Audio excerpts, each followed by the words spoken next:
bem-vindos à sessão 2026 dessa atividade que nós temos muito orgulho de conduzir e somos muito felizes sempre com os nossos convidados, né?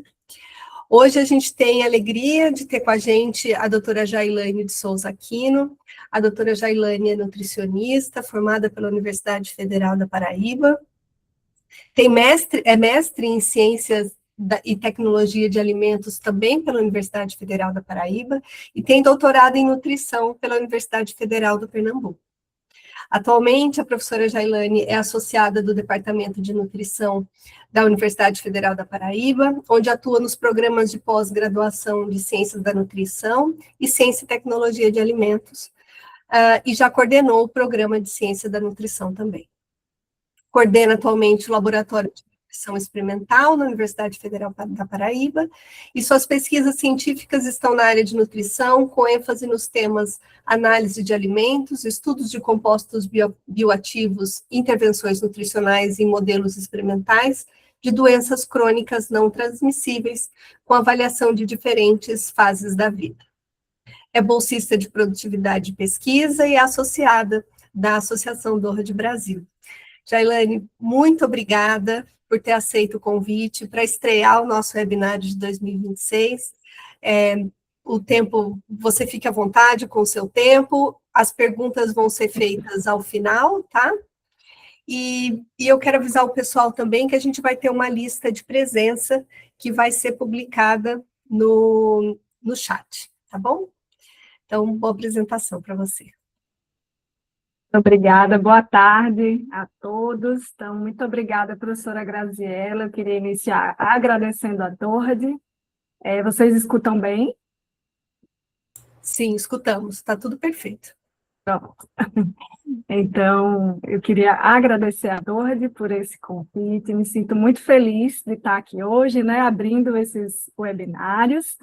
E eu trouxe, né, hoje algumas questões para a gente refletir, né, que talvez a gente não tenha ainda, né, ou tenha se atentado, né, para refletir sobre jejuar ou consumir gordura em excesso antes da gravidez, dois extremos que programam a próxima geração, né? Então, essa é a nossa pergunta norteadora da nossa conversa de hoje, né?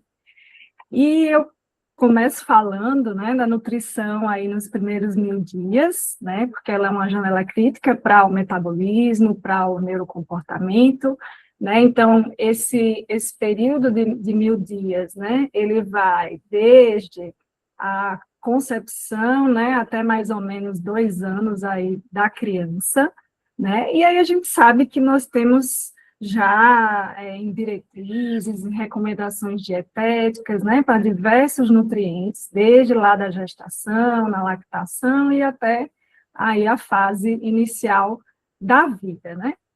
Então, esse é um período de grande plasticidade, né, vulnerabilidade, especialmente no cérebro, e a gente sabe também, né, também já tem os trabalhos descrevendo que a nutrição inadequada nesses primeiros 1000 dias está muito relacionada a riscos metabólicos, né, e neurocomportamentais duradouros que podem acompanhar aí a prole, né, para o resto da vida. Só que, além disso, né, eu queria destacar a questão da pré-concepção, né, do período antes da gestação, que corresponde a mais ou menos os 1.100 dias, né, juntando todo o período.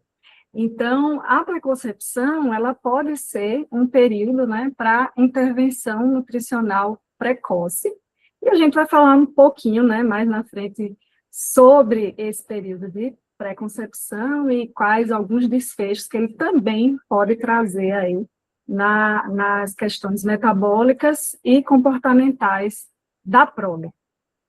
Então, para corroborar, né, o que eu estou falando, muitos dos trabalhos, eles se concentram, né, desde muito tempo, na nutrição materna, durante a gestação e lactação, né, e a gente sabe que no período pré-concepcional, né, a gente tende também, né, questões para avaliar como a qualidade dos gametas, né, desde lá do período pré-concepcional, que impacta no desenvolvimento embrionário, no ambiente uterino, né, também é outra questão para a gente avaliar, né, e que tem total influência da nutrição, contribuindo também, né, para respostas adaptativas, biometria de órgãos, funções de adaptações placentárias, respostas maternas à gestação, todas relacionadas ao crescimento fetal, e que essas repercussões, né, elas podem acompanhar e podem refletir na vida adulta, né, dessa pessoa. Então, basicamente, né, eu estou falando da hipótese de Barker, né, e Hales, que trouxe, né, a discussão da Doherty, lá na próxima ali, à década de 90, né, e aí a gente teve a consolidação, né, das origens desenvolvimentistas, né, da saúde e da doença, e essa programação da saúde da prole até a vida adulta é justamente tudo isso que a gente vai, né, avaliando em consonância ali com o ambiente, com as questões nutricionais, né, desde a pré-concepção. Então, desde quando, né, foi lançada aí a hipótese de Barker, eu trouxe aqui para vocês um aumento, né, no número de trabalhos relacionados à nutrição materna e à gestação e lactação, mas que eu chamo a atenção, né, é que, mais uma vez, né, que o ambiente, tanto do pai, né, quanto da mãe, então, entra a questão nutricional, estado metabólico, como que está esse indivíduo, né, o seu estado inflamatório, perfil lipídico, enfim, bioquímico, né, hormônios, ali no período pré-concepcional, se influencia diretamente na qualidade, né, dos gametas, e aí estão envolvidas as questões epigenéticas, o metabolismo celular, composição lipídica, né, e a qualidade dos gametas vai ter ali, né, contribuições para o desenvolvimento embrionário inicial, seja na implantação, na placentação, na trajetória metabólica,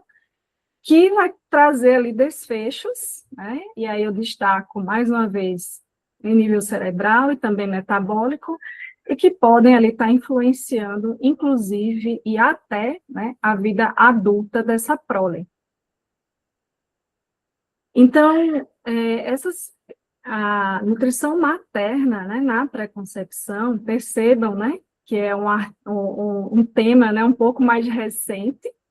Então, a gente também verifica aqui, né, eu escolhi a PubMed, né, como uma base de dados, né, para trazer um pouquinho para vocês, só para a gente pensar um pouco, né, de como que esse tópico ele ainda está em ascensão, né, mesmo considerando a nutrição materna. E aí, quando a gente coloca a nutrição paterna, né, então o número de trabalhos publicados com essa temática ainda é menor, né, do que quando a gente fala em relação à nutrição materna e o período pré-concepcional. Então, realmente é um hot topic, né, a respeito aí do período pré-concepcional e a nutrição parental, né, principalmente a nutrição paterna, antes, né, de gerar ali uma vida. Então, assim, no nosso laboratório, né, a gente vem trabalhando alguns temas, e aí eu estava esses dias, né, refletindo que a gente trabalha muito com jejum intermitente e também com dietas hipercalóricas, né, que a gente tem trabalhos com dietas hiperlipídicas, que eu vou mostrar daqui a pouquinho para vocês, e são dois extremos, né? Então, acho que hoje, né, a gente vale a pena falar um pouquinho, né, do que cada um trouxe de repercussões na prole, né? E o jejum intermitente, né, ele consiste da alimentação com uma restrição ali de tempo, né?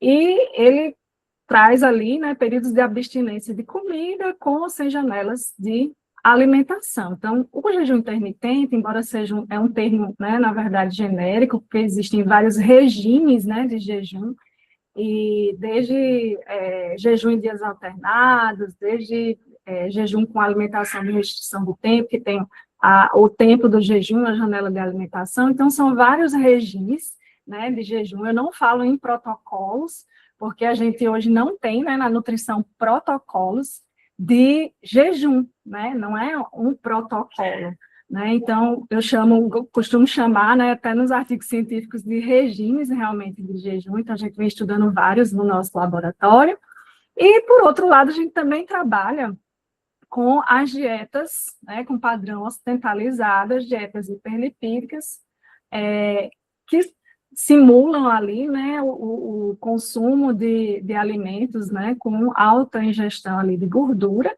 tá?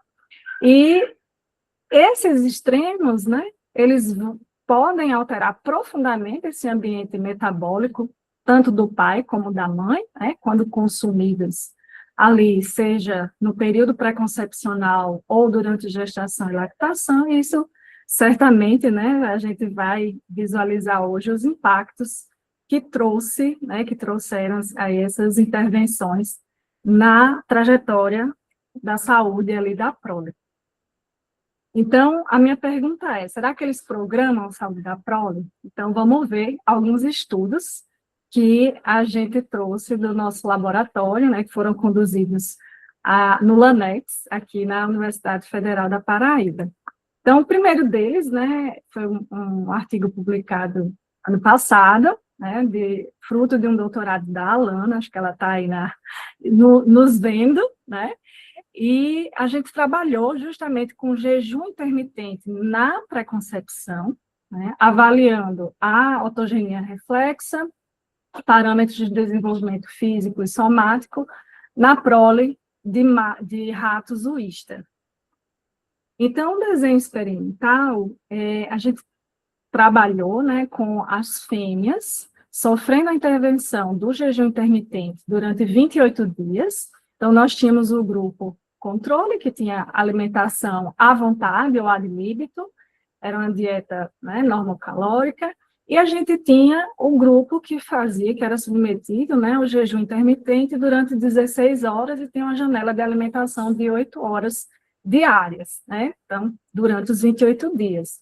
Durante a janela de alimentação, esse grupo ele recebia a mesma dieta do grupo controle, né? E aí, esse regime, né, de jejum intermitente, ele é chamado, né, de alimentação com restrição de tempo, né, e a sigla em inglês, né, nos artigos científicos é muito usada, é o TRF, né? E esse protocolo de jejum a gente escolheu, né, porque a gente também, nós fizemos, né, alguns outros testes com as mães, e pensamos que esse jejum não seria tão estressor, né, do ponto de vista que elas teriam ali uma janela de alimentação. Então, essas fêmeas depois foram acasaladas, né, com os machos, e a gente avaliou ali alguns parâmetros, né, durante a gestação, que foi mais ou menos 23 dias, a lactação mais ou menos 21 dias, e avaliamos a prole, né, somente dos machos, tá? Quanto à autogenia reflexa, parâmetros físicos e de crescimento somático, e também a histologia e os ácidos graxos cerebrais dessa prole, né? E aí, alguns dados, né? Esqueci de falar que, se vocês quiserem acessar, né, os artigos sempre vão estar aqui, os QR Codes, tá? Que aí fica mais fácil depois de vocês localizarem. Bom, então, entre os principais resultados, né, eu queria trazer, primeiramente, em relação ao peso das mães na pré-concepção, que foi quando o jejum intermitente foi realizado, né? Então, foram 28 dias, né, ou 4 semanas, essas mães sendo avaliadas em comparação ao grupo controle, que é essa barrinha, e percebam que também, durante a gestação e lactação, nós fizemos essa avaliação, esse acompanhamento de peso, e não tivemos diferença alguma entre mães, né, que durante a pré-concepção faziam o jejum intermitente, tá? Em nenhuma das fases, nem mesmo durante a intervenção com o jejum, tá? E aí, outros resultados, né, que a gente traz aqui para vocês, é que também não tivemos diferenças, né, em relação à performance, né, reprodutiva aí dessas mães. Então, quando a gente vê o grupo que teve jejum intermitente durante a pré-concepção, a gente não vê diferenças para o grupo controle, então a gente sugere, né, que esse regime de jejum, ele foi metabolicamente tolerado aí pelas mães e não interferiu nessa performance reprodutiva delas. A autogenia reflexa, né, na prole, eu trouxe essas fotos, né, que tem a fonte aqui do artigo de Barros, 99, essas fotos são desse artigo, né, que foram justamente as análises que a gente fez na prole dos machos, né, do primeiro, aqui está 10º, desculpem, mas é do primeiro ao 21º dia de vida, e aí a gente fez ali a apreensão palmar, a recuperação postural do decúbito, a colocação espacial desencadeada pelas vitriças, a resposta ao susto, a gente imprime um barulho, né, para ver se o animal ele tem alguma resposta, a aversão ao precipício, a geotaxia negativa, que a gente coloca o animal na superfície inclinada, e se ele tem um reflexo de subir, né, essa superfície inclinada, e também a recuperação do decúbito em queda livre, que é como está mostrando aqui na foto, né, que é quando o animal, se ele cai, né, se recupera posturalmente após uma queda. Tá? Então, essa autogenia reflexa, eu estou mostrando para vocês, porque talvez nem todo mundo que esteja aqui hoje, né, trabalhe com essa parte, né, então achei importante trazer. A gente também fez alguns parâmetros, né, do desenvolvimento físico, como a abertura do pavilhão auricular nos filhotes, então, mais uma vez, do 1º ao 21º dia, erupção dos dentes e abertura do conduto auditivo, abertura dos olhos e aparecimento dos pelos epidérmicos, né? Então, todos esses parâmetros a gente comparou, né, mais uma vez, com o grupo controle, e a gente pode perceber, né, que esses parâmetros, eles são, né, indicadores de maturação do sistema nervoso central, e a gente pode traçar um paralelo, né, com o desenvolvimento neurocognitivo humano, né? Então, quando a gente observa, por exemplo, que o jejum materno pré-concepcional, ele antecipou, tá, alguns marcos de desenvolvimento, como a colocação das vibríceas, a geotaxia negativa, que eu acabei de mostrar para vocês, né, a abertura ali do pavilhão auricular, a erupção dos dentes, né? Então, ele antecipou alguns desses marcos de desenvolvimento do jejum materno durante a pré-concepção, né, nessa prole. E aí a gente, né, ficou ali refletindo do porquê, né, desses resultados. E aí a gente fez, né, a prole, ela foi eutanasiada aos após a lactação, e aí essa prole a gente fez a análise dos ácidos graxos cerebrais por cromatografia gasosa, né? Então, o que a gente percebeu? Que esses ácidos graxos, houve também, né, a alteração nesses ácidos graxos cerebrais da prole, né, quando a gente avalia, por exemplo, a comparação, né, houve um aumento ali dos ácidos graxos saturados na prole, né, de machos que as mães fizeram um jejum intermitente na pré-concepção, e a gente também observa, né, que houve uma similaridade, né, houve uma diferença, quer dizer, entre o total também dos poliinsaturados, mas houve uma similaridade, eu queria chamar a atenção para esse ácido graxo, né, que é o DHA, que é super importante aí no neurodesenvolvimento da prole, né.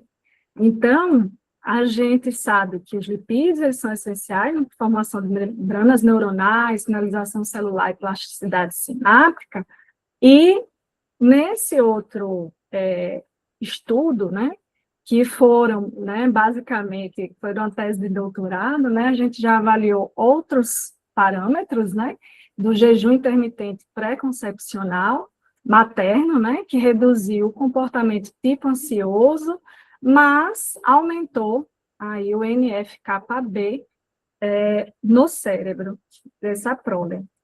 Então, a intervenção é a mesma, tá, gente? Porque, né, foram basicamente os mesmos animais, a gente está avaliando outras parâmetros. Então, nesse artigo científico, a gente avaliou o comportamento tipo ansioso através de 2 testes, que é o teste campo aberto e o labirinto incluso elevado. O N foi de 8 mães, tá? E aí a gente fez logo após a intervenção, né, pré-concepcional do jejum intermitente.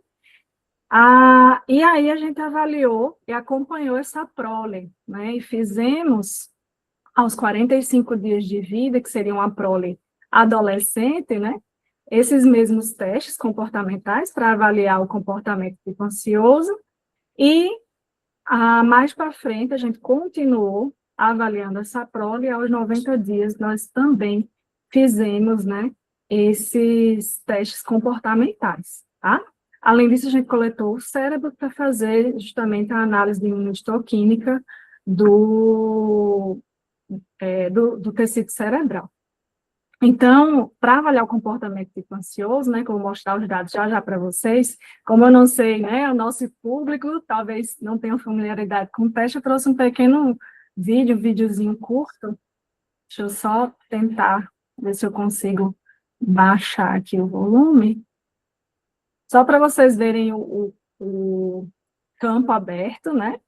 A gente coloca o rato, a gente cronometra 5 minutos e a gente vai avaliando a atividade locomotora, como a velocidade, o tempo no centro, periferia e cruzamentos.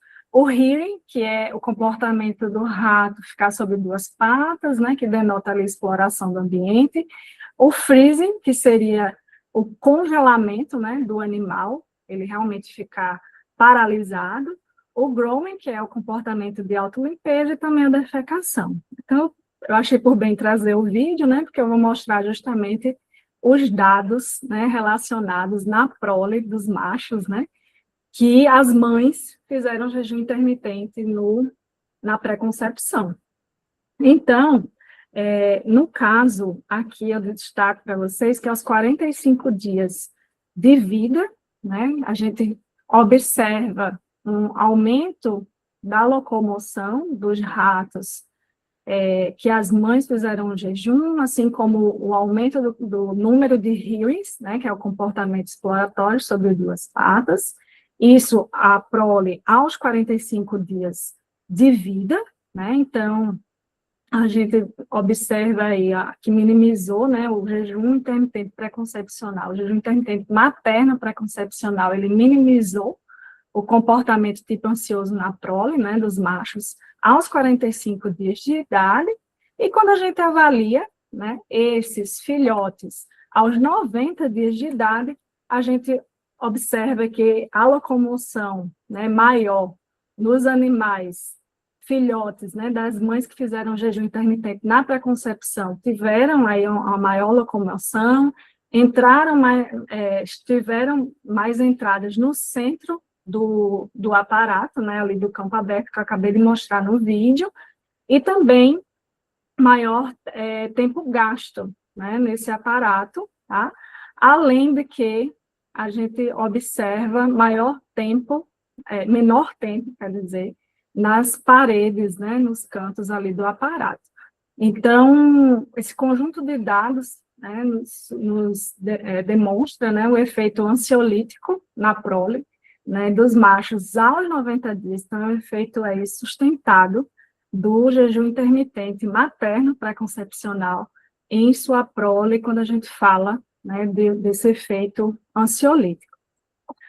Quando a gente avaliou o córtex pré-frontal das mães, da prole aos 45 dias e da prole aos 90 dias, então a gente tem aqui na esquerda, né, sempre o grupo controle, e aqui na direita sempre as fotomiografias, né, do grupo da prole, né, dos machos que a gente avaliou, das mães que tinham esse jejum pré-concepcional.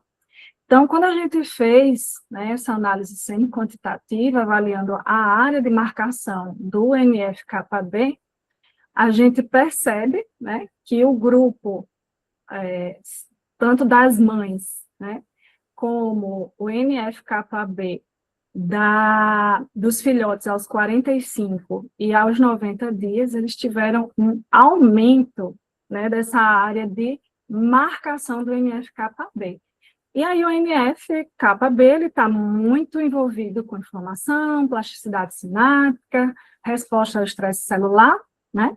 No entanto, esse aumento do NF-κB, quando a gente relaciona com nossos resultados, né, da avaliação do comportamento tipo ansioso nos ratos, a gente sugere que houve uma ativação não patológica, na verdade, possivelmente adaptativa, né, no cérebro desses animais. Uma vez que o NF-κB também, né, ele pode funcionar não só, né, na via inflamatória. Então, ele pode ser tanto o gatilho de inflamação, né, quanto o mediador da adaptação, tudo depende do ambiente nutricional, né, em que ele vai ser ativado, tá?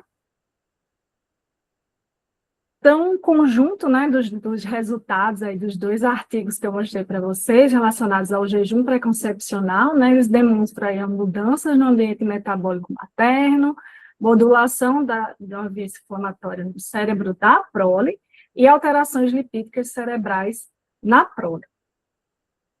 Passando agora a falar do outro extremo, né, que é o consumo de dieta hiperlipídica na pré-concepção, né? Então, a gente avaliou esse consumo dessa dieta sobre parâmetros de fertilidade, parâmetros somáticos e também autogenia reflexa da prole de machos. Então, nesse desenho de estudo, né, a gente trabalhou com 2 grupos, o grupo controle, com dieta controle na pré-concepção, e o grupo PHF, com dieta hiperlipídica também na pré-concepção, por 23 dias, tá? A gente, em seguida, né, a gente inicialmente uniu de 12 esses 2 grupos, né? Depois, a gente subdividiu esses grupos, porque parte deles, né, seguiu já para eutanásia, essas fêmeas, né, para eutanasiar e coleta de alguns materiais biológicos, também fizemos testes, né, de tolerância à glicose e à insulina. Então, logo após o período pré-concepcional, parte desse N, né, no caso 6 ratas, foram já eutanasiadas. E o restante do N seguiu, né, tanto do grupo controle como do grupo com dieta hiperlipídica, né, para o acasalamento. E aí nós acompanhamos durante a gestação e a lactação. E aí na prole a gente avaliou a prole, mais uma vez, de machos, né? De filhos aí dessas mães que tiveram a dieta hiperlipídica ou dieta controle na pré-concepção, e a gente avaliou os reflexos, a autogenia reflexa, a maturação somática dessa prole. Então, a dieta que a gente utiliza, né, tanto nesse artigo como no próximo, que eu vou mostrar para vocês, ela é baseada, né, nas recomendações da dieta AIN, e aí eu chamo a atenção, né, realmente para a dieta hiperlipídica, que ela tem ali a fração lipídica, né, modificada, tendo adição de banho de porco, de gordura vegetal não hidrolisada, de colesterol e o ácido cólico, que funciona ali para aumentar essa absorção do colesterol, né, nessas ratas, e ela é uma dieta, né, hiperlipídica, como a gente pode perceber aqui, no percentual, né, de calorias provenientes desse macronutriente, e nós fizemos também a quantificação dos ácidos graxos por cromatografia gasosa nessas dietas, né. Então, só para vocês terem uma ideia, né, a quantidade de saturados na dieta hiperlipídica, né, bem maior, né, bem mais concentrada, assim como de ácidos graxos trans, que são os que eu destaco aqui, tá? Em contrapartida, a gente observa uma menor concentração de ácidos graxos poliinsaturados e também de monoinsaturados. Então, assim, a gente fez o acompanhamento, né, do ciclo estral dessas fêmeas submetidas, né, à dieta hiperlipídica, e a gente fez a eutanásia de todas elas no diéstero, né, que é a fase final, né, do ciclo estral, que em ratas chama-se, né, ciclo estral, e em humanos, né, se chama de ciclo menstrual, a gente pode fazer essa analogia, né? Então, o ciclo, o diestro, né, essa fase do ciclo, que são justamente essas duas lâminas aqui, corresponde ali à fase final, né, do ciclo estral, tá, que foi quando a gente fez a eutanásia, devido à menor atividade reprodutiva e hormonal que a gente observa ali já no final do ciclo. Então, realmente, para padronizar esse acompanhamento, né, e essa eutanásia, porque a gente também fez alguns testes bioquímicos. Bom, então a gente avaliou os ácidos graxos, o perfil, né, desses ácidos graxos no útero dessas fêmeas, né, seja grupo controle ou grupo de mães que consumiam dieta hiperlipídica na pré-concepção, né, e a gente observa aí os efeitos desse consumo da dieta hiperlipídica, né, quando a gente observa, por exemplo, a questão, né, do aumento dos ácidos graxos saturados, né, nesse útero, a gente observa também, né, uma redução dos ácidos graxos poliinsaturados, no caso aqui no grupo, né, dessas fêmeas que fizeram esse consumo pré-concepcional de dieta hiperlipídica. Eu também queria destacar o ácido araquidônico, que foi aumentado também nesse grupo, né? Então, a gente verifica aí um potencial ambiente pró-inflamatório uterino, né, por esse aumento dos ácidos graxos saturados uterinos, uma redução dos ácidos graxos poliinsaturados, incluindo o araquidônico, que está muito envolvido, né, com esse ambiente inflamatório. Quando a gente parte para a histologia, isso aqui é uma coloração HE, né, hematoxilina e eosina, a gente aferiu a área, né, do endométrio, e aí a gente observa o aumento dessa área do endométrio, justamente no grupo que consumia a dieta hiperlipídica durante a pré-concepção. Então, embora, né, seja interessante esse aumento, né, esse endométrio mais espesso, né, para a concepção, né, mais segura, não necessariamente nesse caso, né, das mães que consumiram essa dieta hiperlipídica na pré-concepção, né, indica maior receptividade para o possível embrião, né, e porque a gente viu a mudança, né, ali do útero nos ácidos graxos. Então, a nossa hipótese, a gente não mediu nesse estudo o NF-κB, nem o TLR4, né, mas a gente acredita que, apesar de mais espesso, esse útero ele estava desorganizado funcionalmente e provavelmente menos eficiente ali para a recepção de um potencial embrião, tá? E que tudo isso possa ter sido mediado realmente por esse ambiente uterino, em que a gente já verificou essa mudança, né, na fração dos ácidos graxos. No ovário, né, a gente também fez ali a contagem, né, dos folículos e também do corpus albicans, e a gente observa, né, que houveram aí diferenças, né, no caso, aumento dos folículos imaturos e o maior acúmulo, né, do corpus albicans, justamente no grupo de mães que consumiram dieta hiperlipídica na pré-concepção, e isso possivelmente indica, né, uma disfunção na dinâmica folicular, refletindo aí uma ovulação ineficiente e um potencial comprometimento da fertilidade. A gente não conseguiu analisar ácidos graxos no ovário, porque é tão pequenininho que a gente acabou não conseguindo, de fato, né, realizar todas as etapas, né, para fazer também os ácidos graxos no ovário, como a gente fez no útero. Em relação a essa tabela, né, a gente avaliou aí também a performance reprodutiva, né, após o consumo aí da dieta hiperlipídica, no período pré-concepcional, e a gente observa, né, por exemplo, esse aumento do peso ao nascer, né, da prole dessas mães que consumiam essa dieta hiperlipídica, tá? Então, assim, o que a gente discutiu, né, no nosso artigo é que, embora ali, né, a dieta preconcepcional hiperlipídica, ela não reduz ali a fertilidade, né, ainda esteja ali uma alteração silenciosa, né, mas ela já altera o ambiente materno e já impacta o fenótipo ali do nascimento para uma possível macrosomia e, quem sabe, aí riscos metabólicos futuros, né? Em relação à autogenia reflexa, né, que a gente fez lá no artigo do jejum, né, que eu até mostrei aquelas fotos para vocês, a gente também fez aqui, né, nas mães que consumiram dieta hiperlipídica pré-concepcional. Então, a gente observa, né, no caso aqui, uma antecipação, né, de alguns desses reflexos, tá?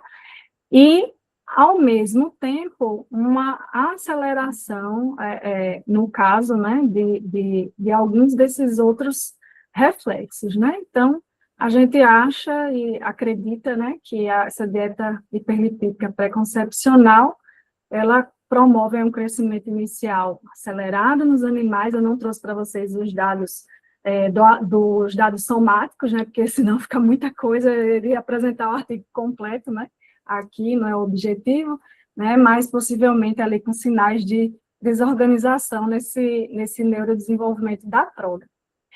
Nesse outro estudo, né, que é o último deles, né, aí com dieta hiperlipídica, foi uma tese de doutorado, né, do Rafael, e a gente observou, né, se a dieta parental, a dieta hiperlipídica, né, parental, ela altera ali o neurocomportamento, também a autogenia reflexa e parâmetros somáticos na prole. Então, nesse desenho experimental, a gente já administrou a dieta hiperlipídica para os pais, né, durante a pré-concepção, tá? Então, nós tínhamos grupos que pai consumia dieta normolipídica na pré-concepção, ou seja, antes, né, do acasalamento, a mãe que consumia a dieta normolipídica durante a gestação e lactação. A gente tinha o grupo HF-NF, que indica que o pai consumia dieta hiperlipídica, a mãe consumia dieta normolipídica durante a gestação e lactação.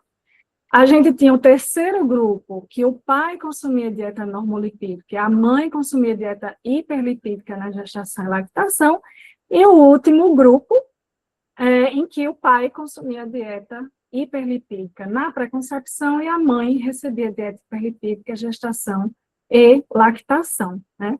A gente não fez, estamos conduzindo ainda essa pesquisa, em que a mãe, ela consome a dieta hiperlipídica somente na pré-concepção. Então, aí acredito que nos próximos anos, que é uma outra tese de doutorado, a gente tem aí também os resultados, né, em relação à questão também da mãe, né, e do pai consumindo essa dieta hiperlipídica na pré-concepção, né?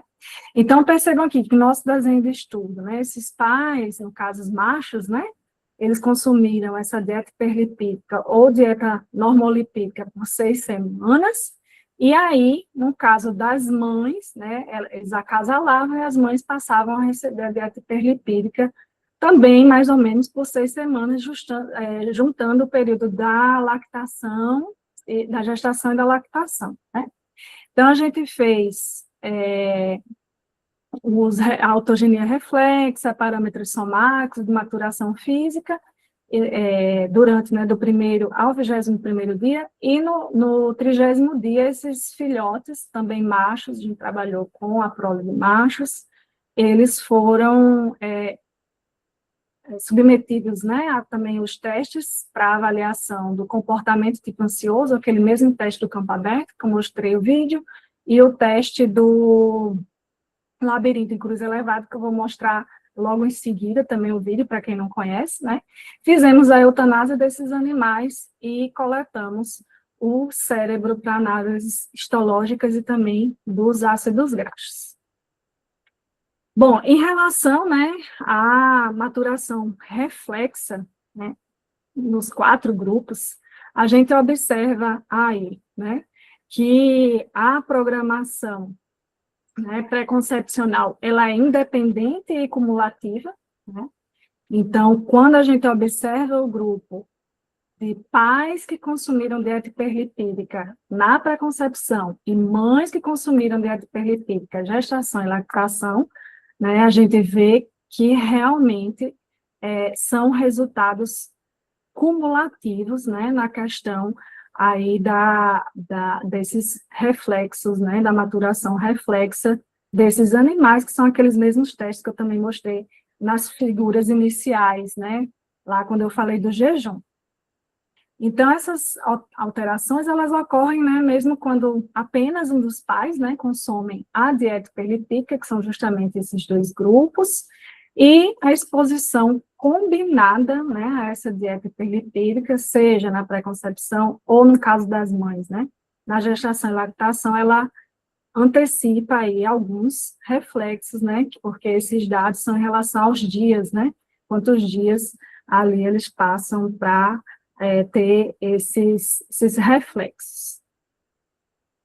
Aqui, em relação, né, a alguns indicadores físicos, né, desses animais, a gente observa a antecipação também de alguns marcos de desenvolvimento, ao mesmo tempo que o atraso, né, de alguns desses marcos de desenvolvimento, como a abertura do conduto auditivo, né, o aparecimento dos pelos, a erupção dos dentes, né, a gente vê, no caso aqui, uma antecipação, né, desse marco de desenvolvimento.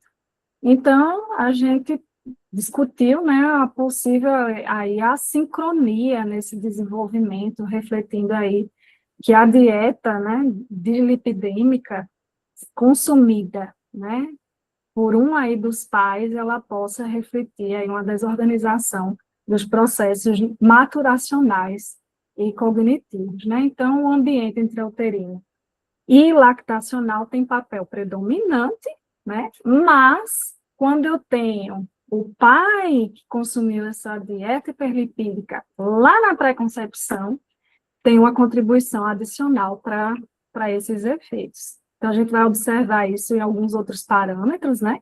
Então, eu trouxe aqui para vocês, né, o videozinho também do labirinto em cruz elevado, que é um outro teste. A gente sempre, quando vai avaliar o comportamento tipo ansioso em roedores, a gente sempre faz 2 testes, que é o campo aberto, aquele outro vídeo, e esse que é o labirinto, né? Então, alguns dos parâmetros que a gente avalia durante 5 minutos é o número de entradas nos braços abertos e fechados, tempo de permanência nos braços abertos e fechados, tempo de permanência no centro. Quanto mais ele ficar nesses braços fechados, possivelmente aí é um indício de um animal mais ansioso, né? Quanto mais ele explorar os braços abertos, né, permanecer aqui no centro, fizer também um movimento de mergulhos, que a gente chama aqui, que é a colocação da cabeça ali para fora, né, do aparato, então a gente considera, né, que esse animal está menos ansioso. Tá? Então, aqui é um vídeo, né, mostrando, geralmente, esse vídeo já foi cortado, mas a gente sempre coloca o animal aqui no centro, tá, gente? Para poder começar a nossa gravação, tá? Então, a gente sempre faz dessa forma. Não sei se vocês viram agora, né, o animal, ele fez o movimento que eu falei, de colocar a cabeça aqui, né, para fora, que a gente chama de mergulhos, né?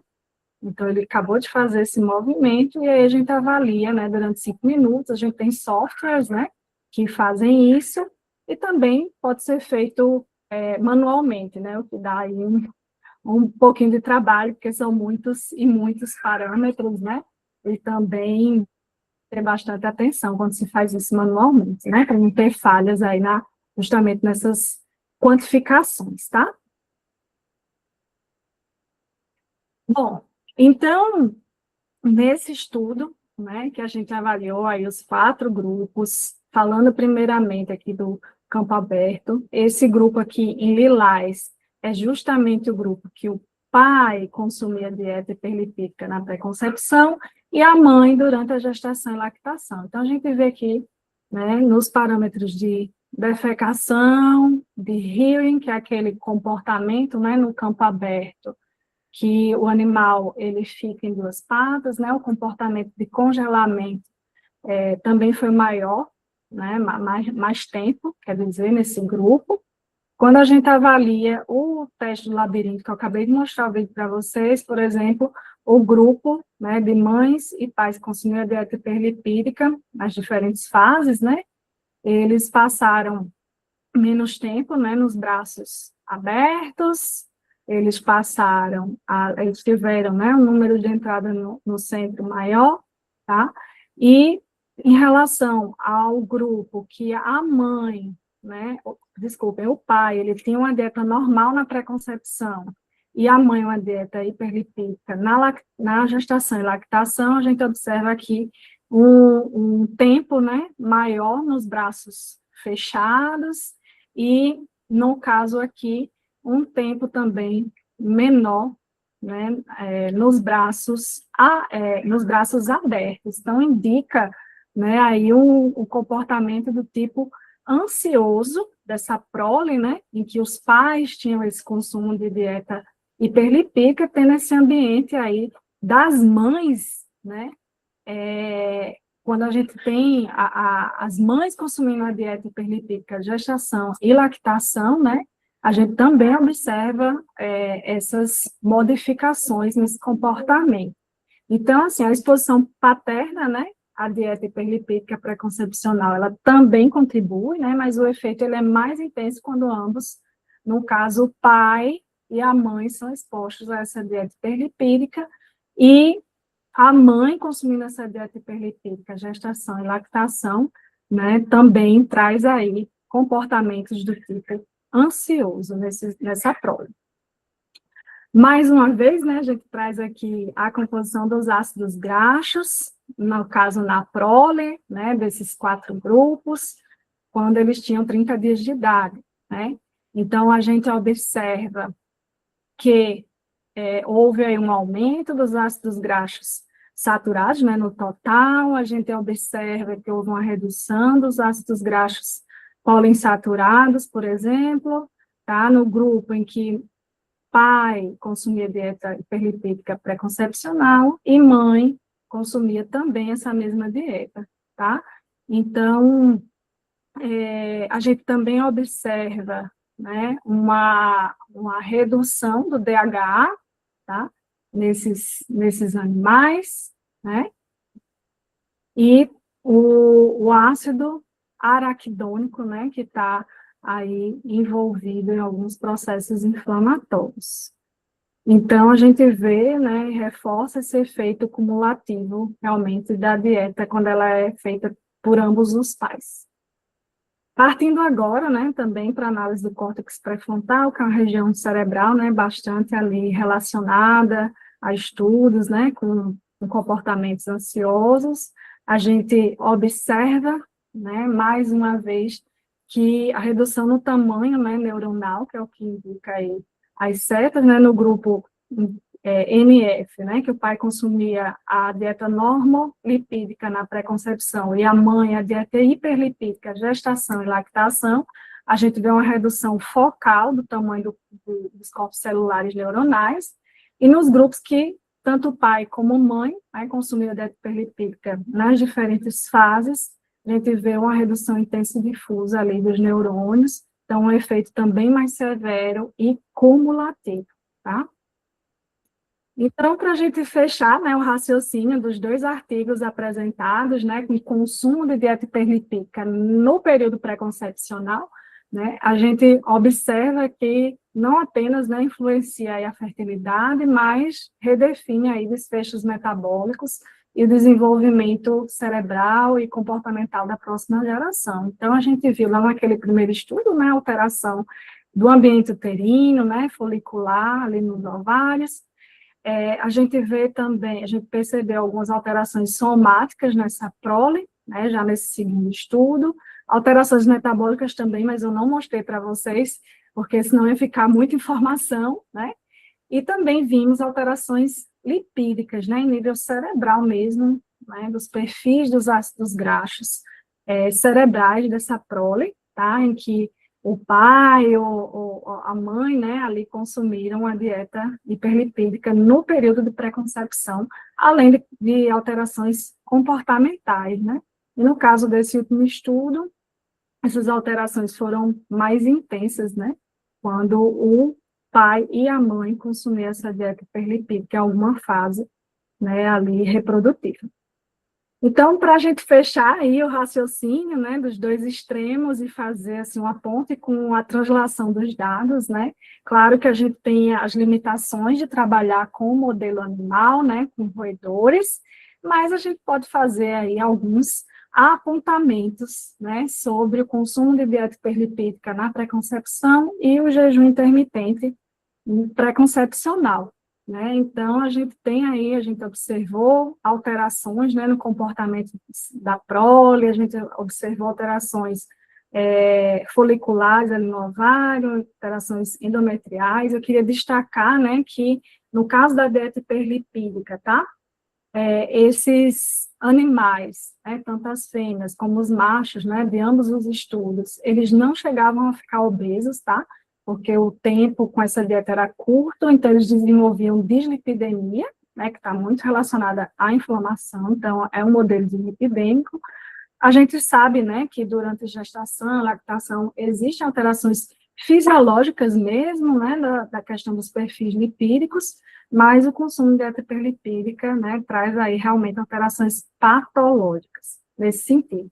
E fazendo essa translação dos dados, né, para humanos, a gente sabe, né, que esse consumo de dieta hiperlipídica está muito associado, sim, à infertilidade, principalmente em estados de SOP, por exemplo, inflamação crônica, né, e pode trazer aí desfechos de obesidade, distúrbios neurocomportamentais, realmente, na prole ao longo da vida, né. Quanto ao jejum intermitente, a gente viu, né, que o jejum pré-concepcional materno, que a gente não avaliou o paterno ainda, né, mas estamos aí pensando em novos futuros estudos, né, inclusive de adicionar, né, realmente análises moleculares, né, para ver vias metabólicas importantes, né, mas a gente viu nesses 2 primeiros estudos com jejum pré-concepcional materno, que pode modular a ansiedade, o neurodesenvolvimento, né, que a ativação do NF-κB provavelmente é uma ativação adaptativa, não propriamente pró-inflamatória,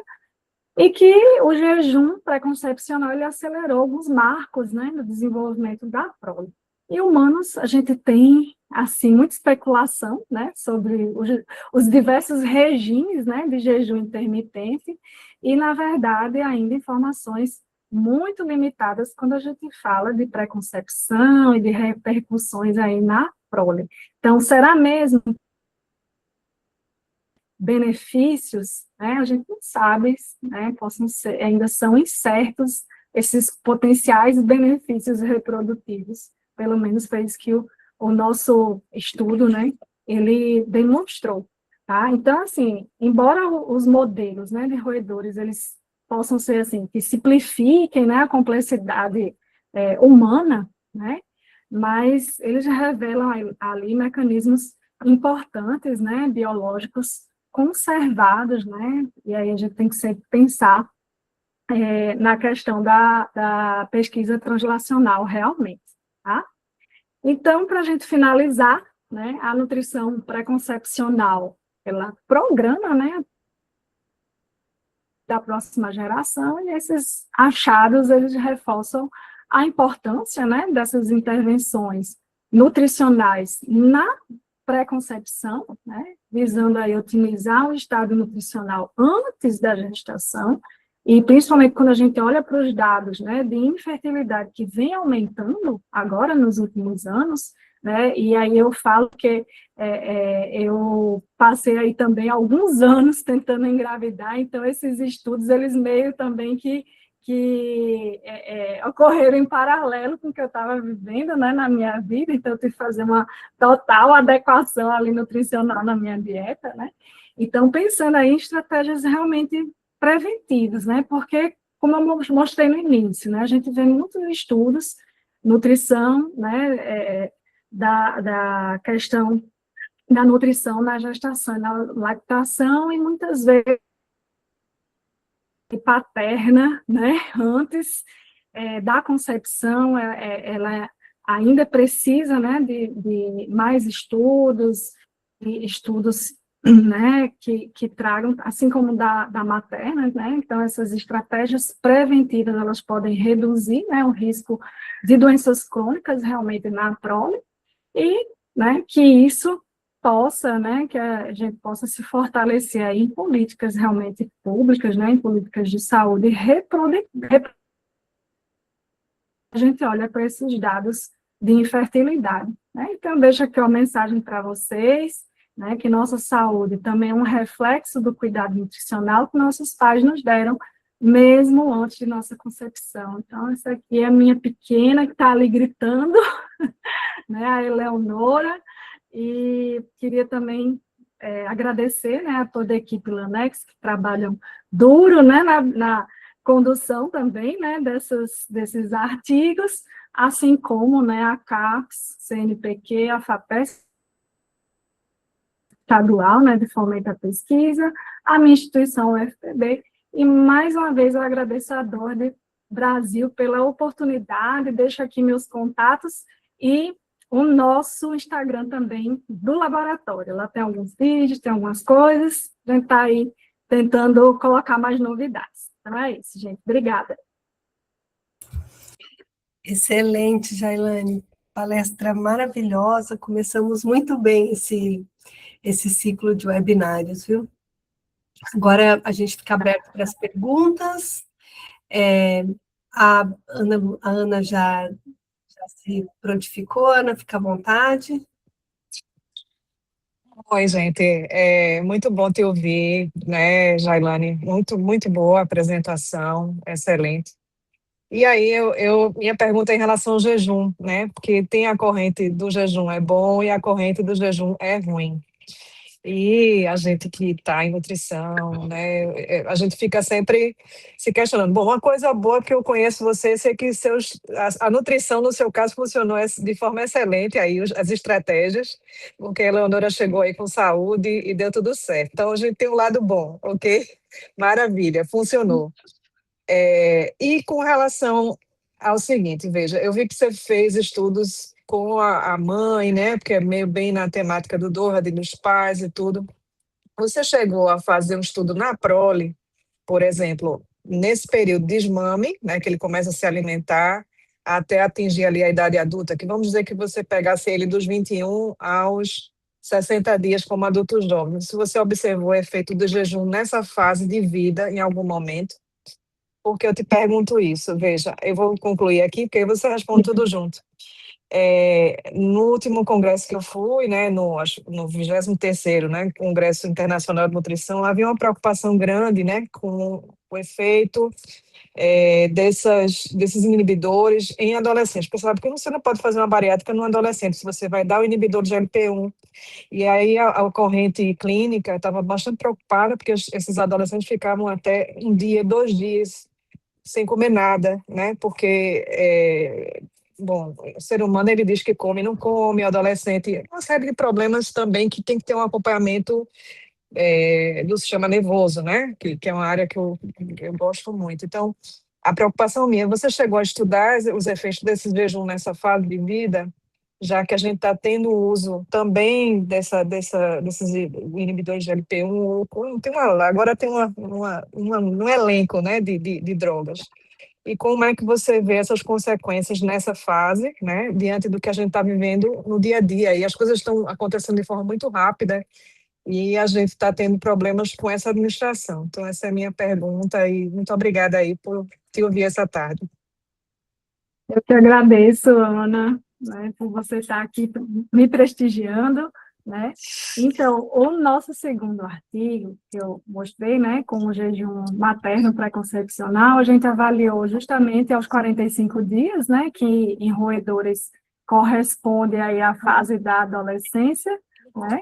A gente fez testes em relação ao campo aberto, né, o labirinto, tanto aos 45 dias de vida quanto aos 90, que já corresponderia, né, à idade adulta, e fizemos também a parte metabólica, né, nesses animais, porém, essa parte metabólica a gente ainda não publicou, né, e a gente ainda está ali escrevendo o artigo científico, mas trouxe aí alguns impactos, né.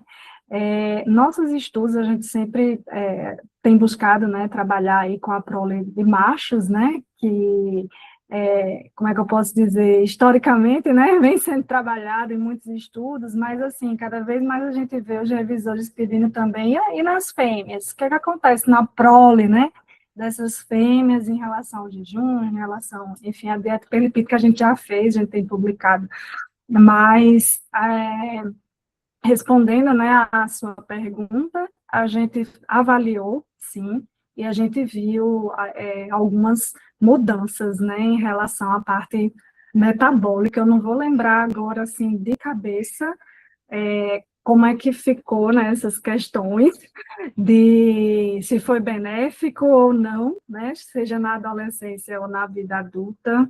Eu não vou lembrar desses resultados, porque a gente ainda está para escrever esse artigo científico, que foi tudo da tese de doutorado da Alana, né, que foi minha pós-doc, que você até a conhece, ela está aí, né, mas eu não vou lembrar em relação a esses benefícios, né.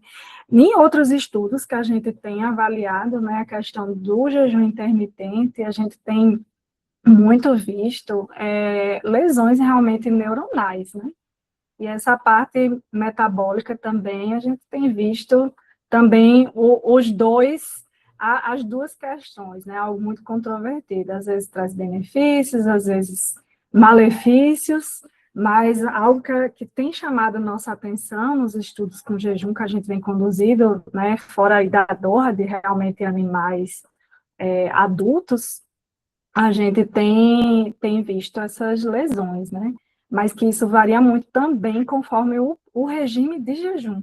Então, teve uma outra tese, né, do nosso grupo, que foi defendida aí pela Anaís, também está nos assistindo, que ela fez comparativo, inclusive, dos diversos regimes de jejum com a restrição calórica, que é o padrão ouro, né, para emagrecimento, o que tem estabelecido hoje, né, para emagrecimento, quando se fala em nutrição, né, sem essas questões medicamentosas, e a gente traz aí algumas questões em relação, inclusive, ao tipo de regime de jejum, né, que a gente está utilizando. Então, o jejum intermitente, ele é um tema muito polêmico, e até nos nossos estudos a gente também vê algumas coisas melhor, outras coisas não. Então, assim, será que realmente, né, vale a pena?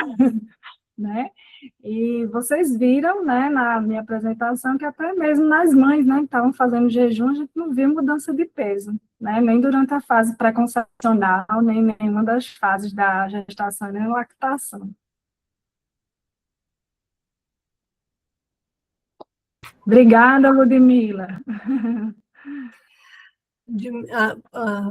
Jailane, acho que a Ludmila fez também uma pergunta. Uma pergunta, isso. Tem uma dúvida com relação ao consumo de ácidos graxos. A dieta ofertada aos animais são formuladas por vocês? Quando eu penso em translacionar, a diferença no sentido de quantidade, perfil do consumo de ácidos graxos entre humanos e roedores, principalmente no EPA e o DHA. Essas dietas a gente tem adquirido na Roster, né? E no caso da dieta hiperlipídica, a gente modifica, né, a dieta IM, justamente a fração lipídica dessa dieta, né, incluindo ali ácidos graxos saturados, né, e também a gordura trans, né, ácidos graxos trans. E nesse sentido, assim, de translacionar, né, para seres humanos, a gente vê que eu não saberia te falar como é esse consumo de humanos do EPA e do DHA, tá? Mas, no caso, né, da translação, a gente tem pessoas aí que fazem uso, né, de dietas hiperlipídicas, né, fazem o consumo de dietas hiperlipídicas com esse padrão ocidentalizado, né. Então, quando a gente pensa em translacionar, né, em termos dos perfis de saturados, mono e poliinsaturados, a gente tem esse padrão de consumo muito, né, assim, semelhante em seres humanos, mas eu vou ficar devendo de milho e vou dar uma procurada se a gente tem esses dados, né, sobre consumo de EPA e DHA, se nos roedores esse consumo, né, seria semelhante, né, ao consumo de humanos, porque aí a gente teria que pegar nossos dados, né, não sei se teria algum artigo científico, mas a gente teria que pegar nossos dados e ver o consumo em gramas, né, da dieta hiperlipídica e fazer esse cálculo realmente, né, para lhe dizer com certeza, e comparar com esse consumo desses ácidos graxos em seres humanos. Quem sabe aí os próximos. Cenas do próximo capítulo. É. Shailane, eu vou fazer uma última pergunta, que a gente está chegando, né, no final da nossa sessão. Eu fiquei pensando, porque a mãe que passou pelo jejum intermitente, ela não perdeu peso, né? O peso ficou normal.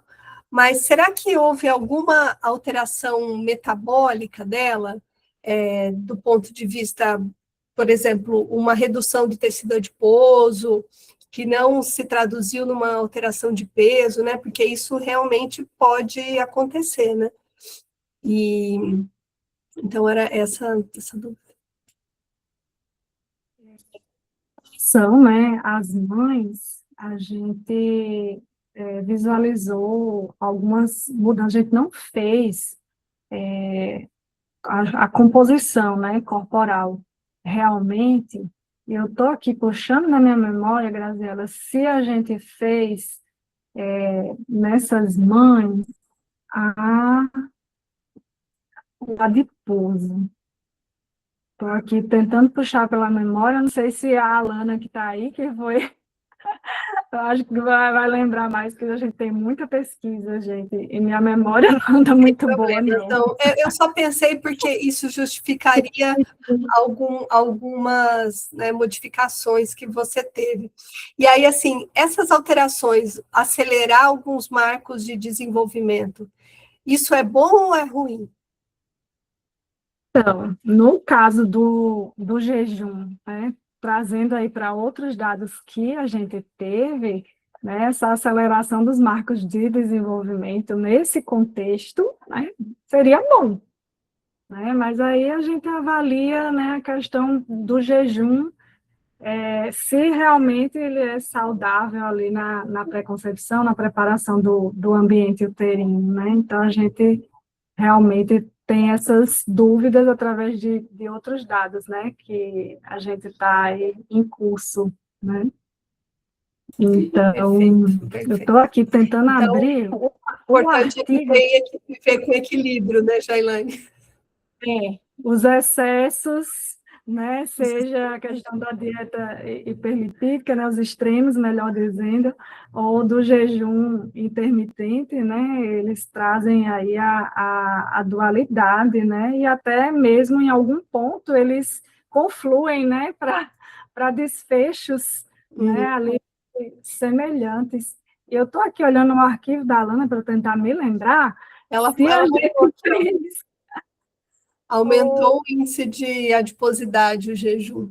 jejum, pronto. É porque são tantos artigos Coisa, né? que trabalham com jejum e os vários regimes, né, que a gente trabalha com jejum de dias alternados, a gente trabalha com jejum de dias alternados modificado, que já é uma modificação desse jejum de dias alternados, você um dia faz jejum o dia todo e no outro dia você tem ali a alimentação, que eu estava tentando puxar da minha memória, né, mas que bom que a Alana ajudou aí em relação ao tecido adiposo dessas mães, né, já é muita coisa. Não lembrava, não. Obrigada, Alana. Obrigada. Tá bom, acho que nós não temos mais perguntas. Jailane, vou te agradecer mais uma vez, dizer que foi muito bom ter a sua participação, conhecer mais do seu trabalho, convidar o pessoal que está aqui para acessar o nosso YouTube, ver as palestras que estão por lá também, e convidar todos para o próximo mês, que mês que vem teremos novamente os nossos webinários. Bom?